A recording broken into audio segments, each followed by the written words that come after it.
Let's dive into the latest in sports, starting with a preview of the upcoming K-State women's basketball game, key insights on K-State's rowing roster, and a look at some of the former K-State basketball players that are now thriving in the pros.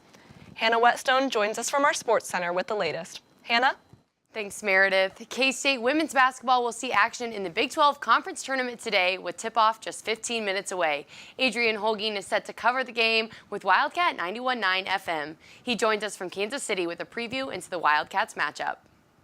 Thanks, Hanna. These next 4 days are going to be pivotal for the Cats in the Big 12 tournament. But two things are going to be more pivotal than anything else: consistency and unity. Ioka Lee's still out of the lineup for today's game against UCF. How will that impact this veteran squad? Now, back to you. K-State women's rowing is about to start their season, but did you know that most of the team consists of rookies? Kyra Case has more. Head coach Patrick Sweeney said 99% of rowing recruits for the women's team is made up of students who have never rowed before.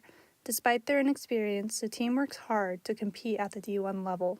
They just kind of were like, you're tall, you're athletic, we think you can do this. And so I kind of just took a chance, and here I am. So it's worked out, and I'm very grateful. I was very interested in rowing because so many of the other girls also hadn't rowed. So I knew that I would be in a similar situation as them.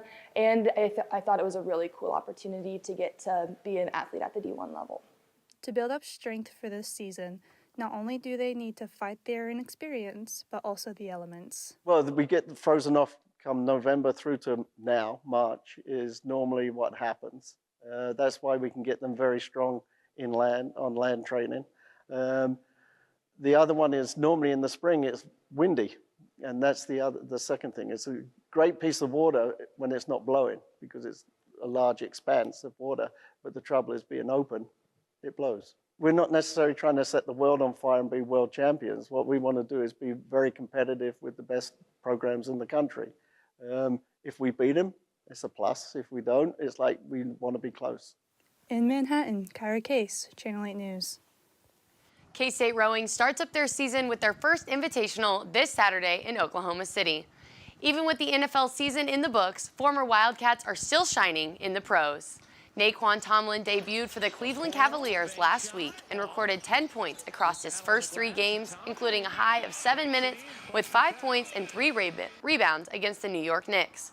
Former Cats Marquise Noel and Keontae Johnson also made noise. Noel posted a career-high 44 points in the G League. Johnson recorded 3 30-plus point games for the Charlotte Swarm in February. While Tomlin's time in Manhattan came to an abrupt end with dismissal from the team, his former head coach still loves to see his success. Man, I'm fired up for him. We have this thing in our transition defense, 3.2, how many seconds it should take you to get back, and there was a clip of him the other day in a game, and it was in our text thread. It said 2.2, how fast he went from offense down to the defense. I mean, he was flying down the court, and I've had several NBA guys reach out about him because if the Cavs didn't put him on a 10-day, there was going to be another team that was going to pursue him. So proud of him, happy for him. It's just incredible to see young men fulfill their dreams, pursue it that way. That wraps up sports for now. We've got an exciting week ahead with plenty of games and updates coming your way. Meredith?